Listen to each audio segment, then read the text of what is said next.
प्रकारे we R रिइमॅजिनिंग Mumbai. आम्ही मुंबई रिइमॅजिन करतोय आणि काही लोक फक्त खुर्ची रिइमॅजिन करतायत.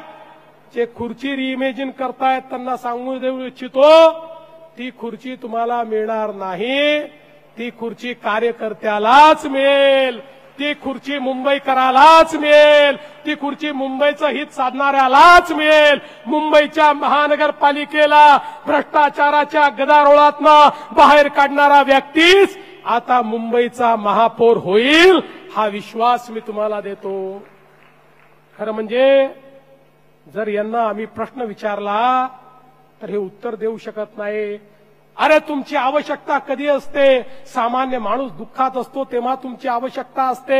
या कोविडच्या काळामध्ये ज्यावेळेस सामान्य माणसं मरत होती, ज्यावेळी सामान्य माणसांना बेड मिळत नव्हती, जेव्हा त्यांना ऑक्सिजन मिळत नव्हतं, ज्या काळामध्ये हजारो कोटी रुपये आपल्या तिजोरीत ठेवलेली मुंबई महानगरपालिका, ज्या महानगरपालिकेचे 70,000 कोटी रुपयाच्या ठेवी होत्या, त्या महानगरपालिकेकडनं केवळ एवढीच अपेक्षा केली होती, तेव्हाच्या सत्ताधाऱ्याकडनं एवढीच अपेक्षा केली होती, तुमच्याकडे पैसा आहे, तुम्ही त्या ठिकाणी व्यवस्था उभ्या करा, सामान्य माणसाला ऑक्सिजन द्या, त्याला बेड उपलब्ध करून द्या. पण त्याच्याही मध्ये यांनी आपल्या नातेवाईकांना कंत्राट दिली आणि यांच्या नातेवाईकांना माणसं मारली.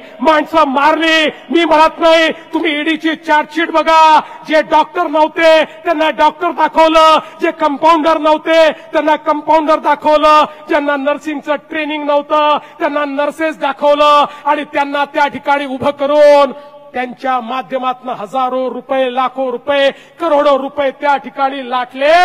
आणि परिणाम काय झाला? माझा आम मुंबईकर हा पटा त्या ठिकाणी मेला. अरे जनावरासारखा माझा मुंबईकर मेला. पण माझ्या मेलेल्या मुंबईकराच्या टाळूवरचं लोणी खाणारे हे नालायक यांनी त्या मुंबईकराचं ते शव ज्या बॉडी बॅग मध्ये न्यायचं, त्या बॉडी बॅग मध्ये ही घोटाळा केला.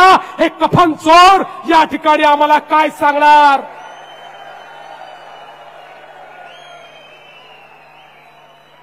हे कफन चोर ज्याने कफनमध्ये चोरी केली, हे कफन चोर कोणत्या तोंडानं मुंबईकरांपुढे येत आहेत, हा माझा सवाल आहे. आणि म्हणून काळजी करायचं कारण नाही आहे. मी तुम्हाला विनंती करण्याकरता आलो आहे.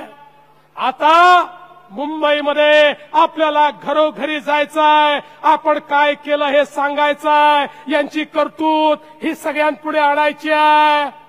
आणि एकदा यांची करतूत लोकांपुढे आली तर आपल्याला मतही मागण्याची आवश्यकता नाही. लोक यांना घरी बसवल्याशिवाय राहणार नाहीत. आणि म्हणून आज या विजय संकल्प मेळाव्याच्या माध्यमातून हा संकल्प करा की आम्हाला मुंबईमध्ये महायुतीचा महापौर बसवायचा आहे.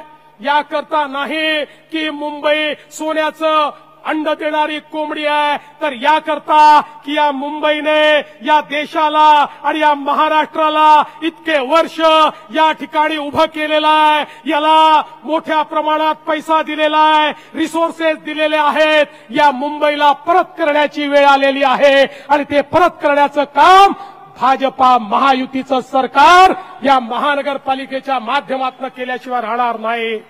बंधू भगिनींनो, आज हा संकल्प घेऊन आपण घरी जावं एवढीच आपल्याला विनंती करतो आणि माझं बोलणं संपवतो. आणि जाता जाता अमितचं मनापासून अभिनंदन करतो आणि माझं बोलणं संपवतो. धन्यवाद. जय हिंद, जय महाराष्ट्र.